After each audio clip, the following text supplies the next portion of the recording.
आज महाराष्ट्र देख रहे हैं आप और मैं हूं आपके साथ आशीष प्रमोद गोस्वामी। औरंगाबाद में लगातार हो रही आपराधिक घटनाओं को लेकर पूर्व मुख्यमंत्री देवेंद्र फडणवीस ने मुख्यमंत्री को एक पत्र लिखा, जिसमें उन्होंने कहा है कि इन दिनों औरंगाबाद में आपराधिक घटनाएं तेजी से बढ़ रही हैं। साथ ही उन्होंने संभाजीनगर का जिक्र करते हुए कहा कि संभाजीनगर में उद्योगपतियों पर हो रहे हमलों को गंभीरता से लिया जाए। इस बात की जानकारी खुद देवेंद्र फडणवीस ने ट्वीट करके दी।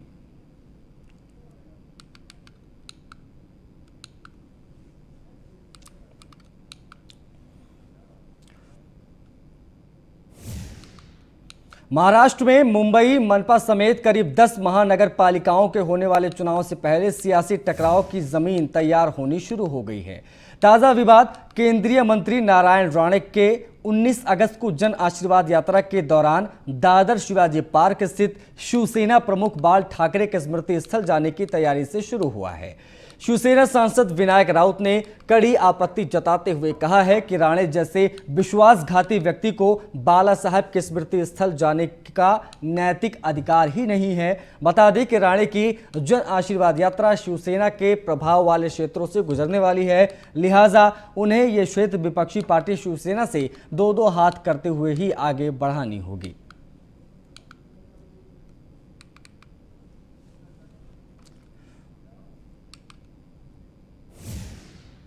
19 अगस्त से मुंबई में शुरू होने वाली महाजन आशीर्वाद यात्रा पर विपक्ष के नेता प्रवीण दारेकर ने कहा है कि बाला साहब स्मारक पर जाने पर विवाद नहीं होना चाहिए। हम इस बात का ध्यान रखेंगे कि इस समय कानून व्यवस्था बाधित ना हो।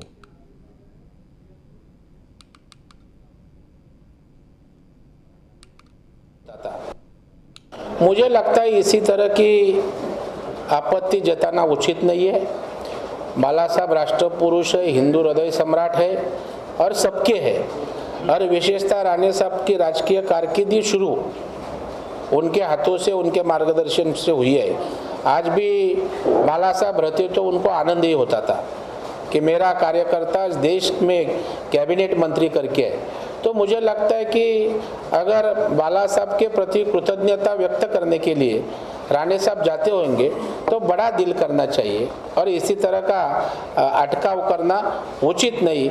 इतना छोटा मन रखने की आवश्यकता नहीं। मुंबई में शिवसेना सांसद संजय राउत ने बीजेपी पर निशाना साधा। उन्होंने कहा कि बीजेपी का ग्राफ नीचे गिर रहा है क्योंकि देश भर के मुख्यमंत्री की जो सूची निकाली गई है उसमें सीएम उद्धव ठाकरे टॉप 5 में हैं। इस सूची में बीजेपी के सीएम शामिल नहीं हैं।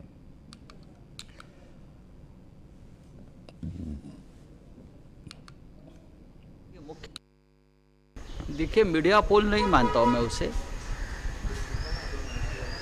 ये पब्लिक का पोल है। जिस मीडिया हाउस ने ये पोल किया है वो देश के प्रतिष्ठित मीडिया हाउस है, इंडिया टुडे।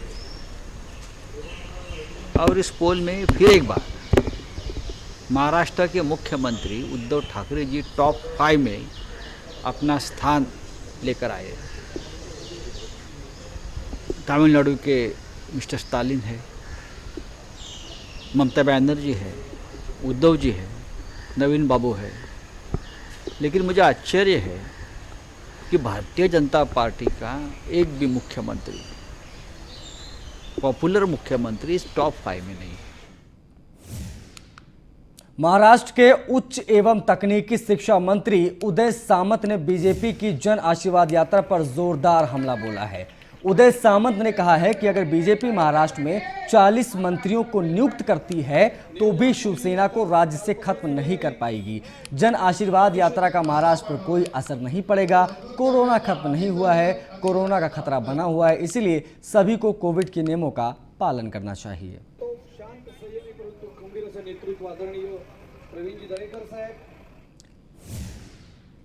केंद्रीय वित्त राज्य मंत्री भागवत कराड ने जन आशीर्वाद यात्रा निकाली। इस दौरान उन्होंने कहा कि केंद्र सरकार की जन कल्याणकारी योजनाओं को अच्छी तरह से लागू किया जा रहा है। इस यात्रा को हर जगह समर्थन भी मिला है। साथ ही उन्होंने कहा कि मराठावाड़ा से मैं आता हूं, इसलिए मराठावाड़ा में रेलवे और अन्य विकास कार्यों के लिए मैं कोशिश करता रहता हूं।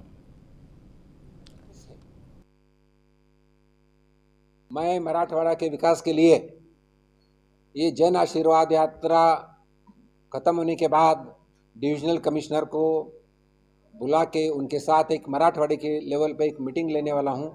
इस मीटिंग में पूरे कलेक्टर, जिला परिषद सीईओ, जिला आरोग्य अधिकारी इनके साथ बैठ के जो अनुशेष है मराठवाड़े का और अनुशेष से आगे मराठवाड़े में क्या क्या होना चाहिए, इनके साथ मीटिंग में लेकर डिसाइड करूंगा और उनका प्रस्ताव बना के राज्य शासन को रेफर किया जाएगा और उसके बाद मेरे पास आएगा तो उसको।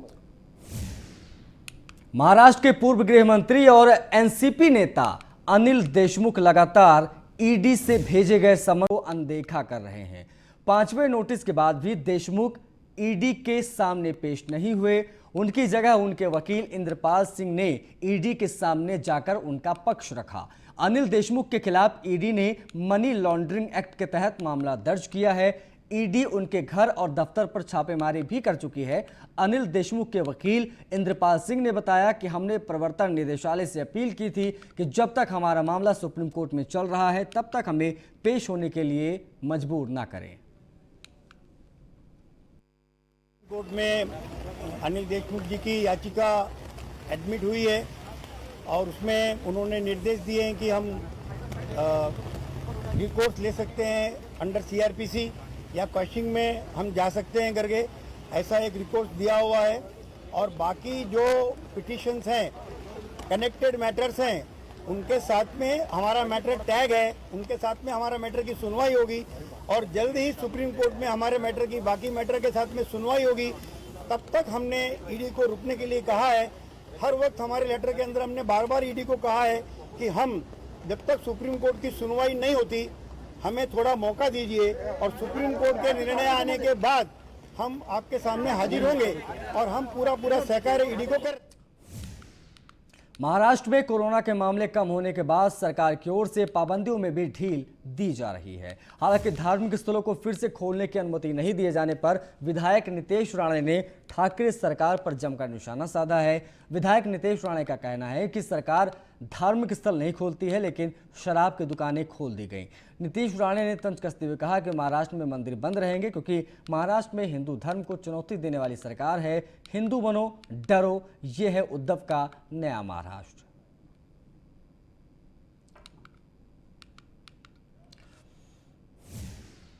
चंद्रपुर में राष्ट्रीय ओबीसी महासंघ के राष्ट्रीय समन्वयक डॉक्टर अशोक जीवतोड़े ने कहा है कि ओबीसी समुदाय को केंद्र सरकार की ओर से धोखा दिया गया है। जब तक केंद्र सरकार 50% आरक्षण सीमा लागू नहीं करती है और राज्य सरकार को अधिकार नहीं देती है तब तक ओबीसी आरक्षण मानदंडों में संशोधन करने का कोई मतलब नहीं है। उन्होंने कहा कि जल्द इस मामले पर राष्ट्रीय पिछड़ा वर्ग का राष्ट्रीय महासंघ एक बड़ा आंदोलन शुरू करेगा। आदरणीय शरद पवार साहब ने जो निशाना साधा नहीं है, ऐसा बोला है कि अगर महाराष्ट्र या कोई भी राज्य में अगर आपको किसी भी समाज को आरक्षण देने की जो मर्यादा है 50% की, जो सुप्रीम कोर्ट ने अपने को दी गई है, 50% के ऊपर अगर आरक्षण देना है तो केंद्र सरकार ने जो राज्य सरकार को अधिकार दिया है एखादा समाज या एखादी जात मागास करके करने की, उसमें अगर 50% के मर्यादा जब तक पूरी नहीं हो जाती, उसके ऊपर का जब तक राज्यों को अधिकार नहीं मिल जाता, तब तक शुद्ध फसवणूक ऐसी ही समझी जाएंगी केंद्र सरकार की। इस वजह से आदरणीय शरद पवार साहब ने जो स्टेटमेंट दिया है वो मेरे हिसाब से बराबर है। मुंबई की पहली इंटीग्रेटेड पब्लिक पार्किंग सुविधा दादर में शुरू हो गई है। इसमें वाहनों की इलेक्ट्रॉनिक चार्जिंग सुविधा, car washing, polish, online reservation, drivers lounge और रेस्टोरेंट की सुविधा उपलब्ध कराई गई है। इस पार्किंग का उद्घाटन राज्य के पर्यावरण मंत्री आदित्य ठाकरे ने किया। जी नॉर्थ वार्ड के असिस्टेंट कमिश्नर किरण दिघावकर के मुताबिक चार्जिंग स्टेशन में एक साथ 7 इलेक्ट्रिक वाहनों को चार्ज किया जा सकेगा। इनमें से 4 चार्जर तेज गति से चार्ज करने में सक्षम होंगे। चारों चार्जर से 1 घंटे में एक साथ 4 गाड़ियां चार्ज होंगी। 3 स्लो चार्जर हैं। इससे स्टेशन में प्रति यूनिट 15 रुपये फीस ली जाएगी। ये सुविधा सप्ताह में सभी दिन 24 घंटे उपलब्ध होगी।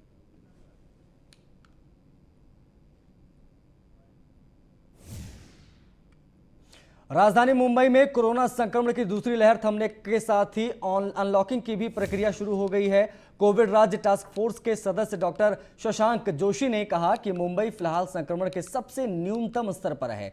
शहर में कोरोना के हर दिन केसों की संख्या कम हो रही है। उन्होंने कहा कि अनलॉकिंग की प्रक्रिया भी अब तेज कर दी गई है। लोग कोविड गाइडलाइंस का पालन नहीं करेंगे तो फिर से महामारी आ सकती है। अगर किसी बिल्डिंग में 5 या अधिक कोविड पॉजिटिव मरीज पाए जाते हैं तो बीएमसी उसे सील कर देती है।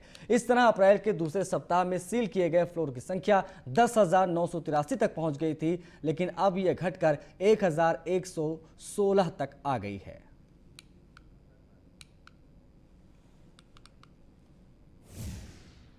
एक महीने के लंबे ब्रेक के बाद जालना जिले के घनसावंगी तहसील में जमकर बारिश हुई है, जिसके चलते घनसावंगी राजीगांव रोड पर एक बड़े नाले में पानी भर गया और 14 गांवों को 3 घंटे तक उनका संपर्क जो था वो टूट गया, जिसके चलते लोगों को परेशानियों का सामना करना पड़ा।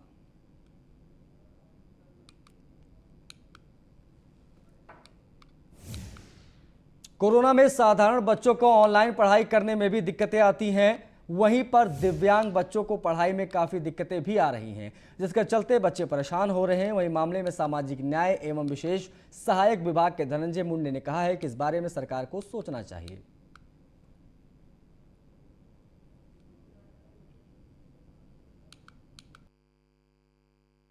आज वापस स्कूल चालू करने का जो निर्णय सरकार ने लिया है उसमें दिव्यांगों की पढ़ाई का भी विषय है, उसमें जो हॉस्टल है हॉस्टल चालू करने का भी विषय है। जब ये निर्णय सामने आया कि स्कूल चालू करना है, उस समय सरकार के पास हमने ये भी मांग रखी मेरे विभाग से कि हम दिव्यांगों के हॉस्टल है, दिव्यांगों के स्कूल है, जो बाकी नॉर्मल हॉस्टल है उनकी जो आज व्यवस्था करनी है उसके लिए भी सरकार को एक नई तरीके से निर्णय लेना होगा। बच्चों को एक बार 10 बार 25 बार 50 बार पढ़ाना पड़ता है, तब कहीं उसके दिमाग में बैठता है। तो बहुत बड़ी समस्या है इन बच्चों को ऑनलाइन पढ़ाना।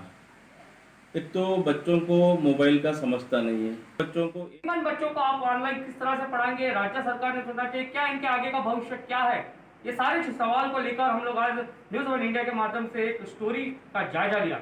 और भी खबरों से रूबरू होंगे, तब तक के कैमरा पर्सन सुखदेव के साथ मैं शैलेश ढोरे, न्यूज वन इंडिया। रायगढ़ जिले के अलीबाग इलाके में स्थित गांव में आज भी मूलभूत और बुनियादी सुविधाओं की किल्लत देखने को मिलती है। दरअसल अलीबाग तहसील इलाके के रेवस पंचकृषि पेयजल की समस्या से जूझ रहा है। जिराड, रेवस, कोपरोली, मिलखतवार, सारल, डाउली, रंजनखार, नौखार ग्राम पंचायतों के कई गांव और बस्तियां पानी की कमी से जूझ रही हैं। बावजूद इसके 2.5 करोड़ रुपए की जल आपूर्ति योजना लागू करने के बावजूद रेवस प्यासा हुआ है। रायगढ़ अलीबाग इलाके में पेयजल की किल्लत कई गांव में देखने को मिल रही है।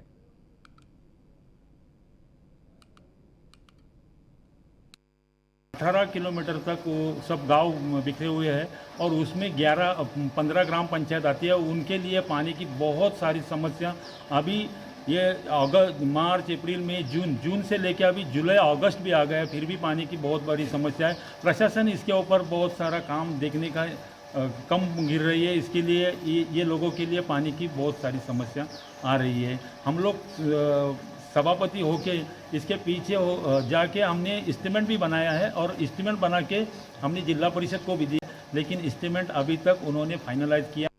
अलीबाग तहसील के खारेपाट क्षेत्र में हम हैं, जहाँ पे पानी की बहुत बड़ी समस्या यहाँ पे उभर आई है।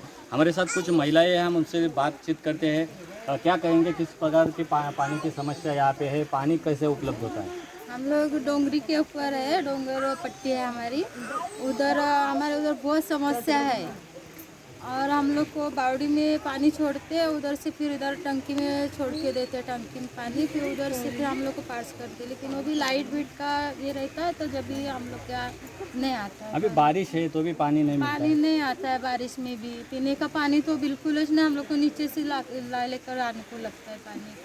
पानी की समस्या है। क्या कहेंगे, किस प्रकार की पानी की समस्या है, कहाँ से पानी लाते हैं अभी बारिश के लिए? हम लोग पानी पूरे नाके तक जाते लाने। पानी रात को कभी 2 बजे आता, कभी 3 बजे आता पानी। हम लोग जब भी पानी आता जब भी हम लोग नीचे जाकर पानी लेकर आते। पानी वापरने का पानी हम लोग को आता, पर जब भी लाइट का प्रॉब्लम रहता है, जब भी पानी का प्रॉब्लम रहता है लाइट की वजह से, नहीं तो ऐसा पीने का पानी हम लोग को नीचे जाकर लेकर आने लगता है। कब जाते हैं, कौन से समय कभी भी जाते रात को 12 बजे आओ, 1 बजे आओ, दोपहर में आओ, खाना खाते होंगे तो भी पानी आया तो भी हम लोग खाना पीना छोड़कर पानी लेने जाते हैं। हैं? जो पानी मिलता है वो पानी पीने के लायक है, कैसा है? हाँ, पीने के लायक है। MIDS का पानी रहता है, कर पीने के लायक रहता है, इसलिए हम लोग वो नीचे तक पानी भरने जाते हैं। हम देख सकते हैं कि झिराड़ के उत्कर्ष नगर गांव में है, जहां पे पहाड़ी क्षेत्र है और यहाँ के महिलाओं को पानी के लिए बहुत दूर तक पैदल जाना पड़ता है। पानी MIDC का पानी इन्हें लाना पड़ता है। शासन और राज्य सरकार से कोट्यावधि की जो योजनाएं है वो यहाँ पे लगाई गई है, तो भी यहाँ पे पानी की समस्या अभी तक भी इन्हें सताती है। न्यूज़ 1 इंडिया के लिए धम्मशील सावंत, रायगढ़, कोकण। बॉम्बे हाई कोर्ट ने मुंबई साइबर पुलिस की ओर से एक मामले में अभिनेत्री शिल्पा शेट्टी के पति और बिजनेसमैन राज कुंद्रा को बड़ी राहत दी है। साइबर पुलिस की ओर से दर्ज मामले में कोर्ट ने उनकी गिरफ्तारी में से 1 हफ्ते के लिए अंतरिम सुरक्षा प्रदान कर दी है। राज कुंद्रा के खिलाफ मुंबई साइबर पुलिस ने यह मामला पिछले साल दर्ज किया था। साल 2020 में एक शिकायत के आधार पर राज कुंद्रा पर आरोप लगाया गया था कि कुछ ऑनलाइन प्लेटफॉर्म पर उनकी वेब सीरीज के अलावा अश्लील वीडियो प्रकाशित किए जाते हैं, जिसके बाद मुंबई साइबर पुलिस ने शिल्पा शेट्टी के पति के खिलाफ मामला दर्ज किया था।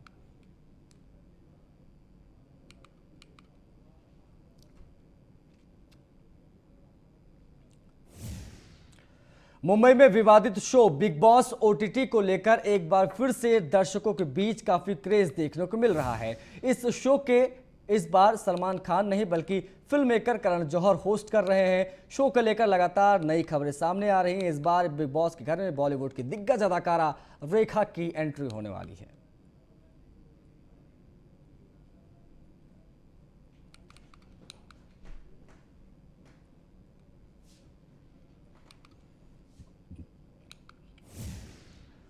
मुंबई में अनिल देशमुख के वकील इंद्रपाल सिंह ने ईडी के सामने अपनी भूमिका को रखते हुए कहा है कि उनकी याचिका हाईकोर्ट में है और वो अब भी पेंडिंग पड़ी हुई है और जब तक ईडी सामने पेश तब तक ईडी के सामने पेश होना मुश्किल है। कोर्ट ले सकते हैं पीसी या क्वेश्चनिंग में हम जा सकते हैं। सुप्रीम कोर्ट में अनिल देशमुख जी की याचिका एडमिट हुई है और उसमें उन्होंने निर्देश दिए हैं कि हम रिकोर्स ले सकते हैं अंडर CRPC या क्वेश्चनिंग में हम जा सकते हैं करके ऐसा एक रिकोर्स दिया हुआ है। और बाकी जो पिटिशंस हैं, कनेक्टेड मैटर्स हैं, उनके साथ में हमारा मैटर टैग है, उनके साथ में हमारा मैटर की सुनवाई होगी और जल्द ही सुप्रीम कोर्ट में हमारे मैटर की बाकी मैटर के साथ में सुनवाई होगी।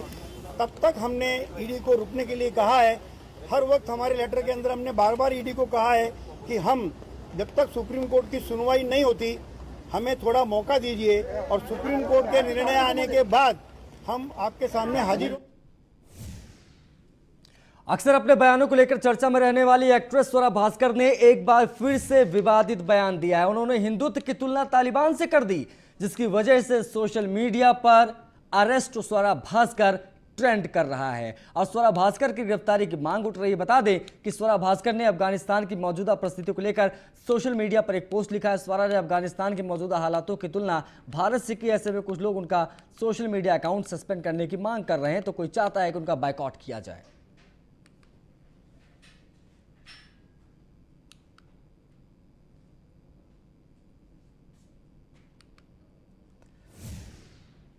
वैश्विक स्तर पर मिले जुले रुझानों के बीच मार्केट रिकॉर्ड ऊंचाइयों पर पहुंच गया था। सेंसेक्स ने इंट्राडे कारोबार में 56,000 का लेवल पार कर दिया था। हालांकि साप्ताहिक एक्सपायरी के दिन आज सेंसेक्स और निफ्टी रिकॉर्ड ऊंचाइयों से फिसलकर बंद हुआ।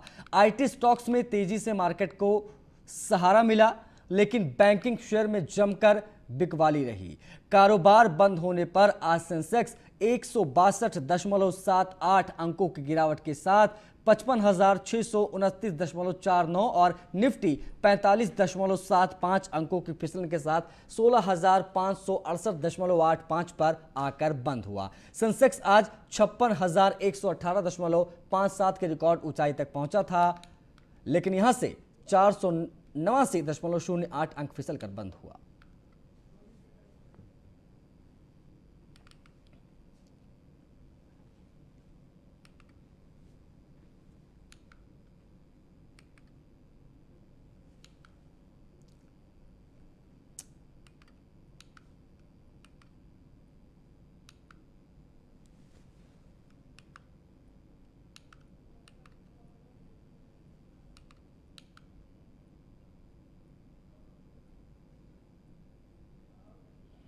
इसी के साथ इस बुलेटिन में फिलहाल इतना ही। दीजिए इजाजत, नमस्कार।